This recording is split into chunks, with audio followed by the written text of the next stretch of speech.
Good morning, everybody. I'm just making a video, and this video is about dealing with sensory issues while going to the gym. Because, well, for a neurotypical person going to the gym, it could be, if they're a beginner, it could be intimidating until it becomes routine or whatever. But to someone on the spectrum, that anxiety could be times 10. I know when I first started going to the gym, I dreaded it. I dreaded it at first because what it was all the people being there, the noises, the lights, not having a plan and not knowing what to do while I was at the gym. And just being lost was one of them. But for a person on the spectrum, it's anxiety times 10. And one of the ways that I've combated that, and I've had to learn how to combat that, is that I would, one, have a plan. Make sure you know what your plan's going to be. And this includes keeping a book, like what I do, or making a list of things that you want to do there, what you want to work out. And another thing that's going to include is not only are you making that list, even if you have to have a visual of that, but it makes a big difference. Another thing is be organized and prepared. And what I mean by that is packing your gym bag the night before and having the right shoes and having, if you need to, having headphones, having proper headphones for listening to music. For me, if I'm in a non-training day or if I'm not in a class and I go and work out, I don't personally listen to music unless I'm either on the elliptical, which isn't as often anymore, or if I do a run on the treadmill, which is only my tool for either the finish or on a training day if my trainer says so.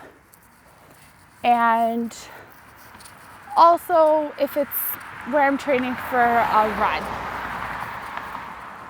And third of all, another way to combat sensory issues at the gym is going at the right times. If you're the type of person that can't handle crowds very well or when it's really busy, don't set yourself up to be in that situation. Don't. Because you're just setting yourself up not only for a horrible workout, but you're also setting yourself up for sensory overload and a meltdown. My favorite times to go to the gym personally is in the morning because I like to get my workout over and done with. And at my gym, I'll go there and it's not really as busy. But on the weekends I like to go at night where there's less people. Or if you're someone that likes to work out at night, working at night usually, say after 7, around there, at my gym personally is least busy because that way you could get your workout in. If you need to use the machines, you're free to. If you need to use the weights, I'm more of liking to use the weights or the cable machines, then you're free to do so without that big crowd of people.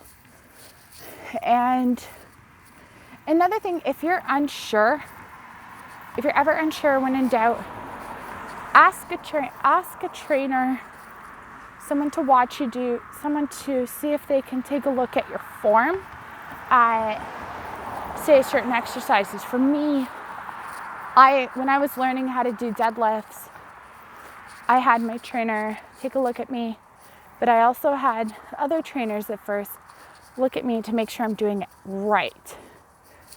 Even though lifting heavy is good, the most important and number one most important thing is form and doing it right and quality. Quality form is key.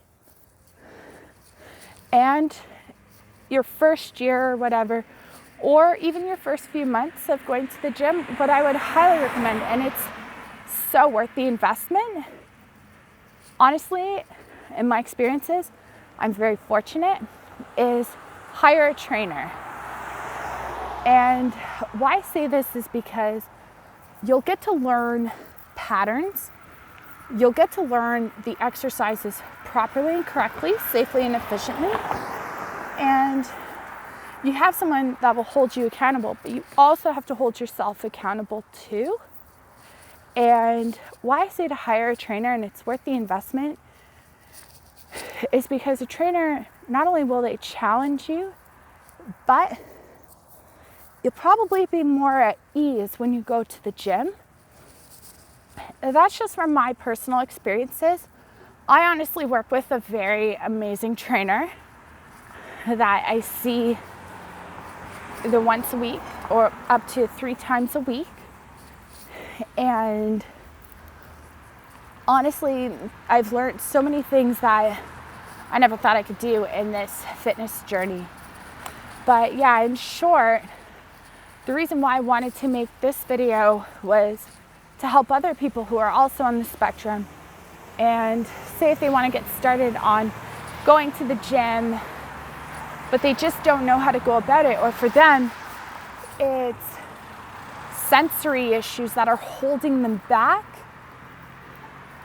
I wanted to share my own personal experiences because I hope that it will help them. I know everyone on the spectrum is unique and everybody's different, so what works for me probably might not work for another person.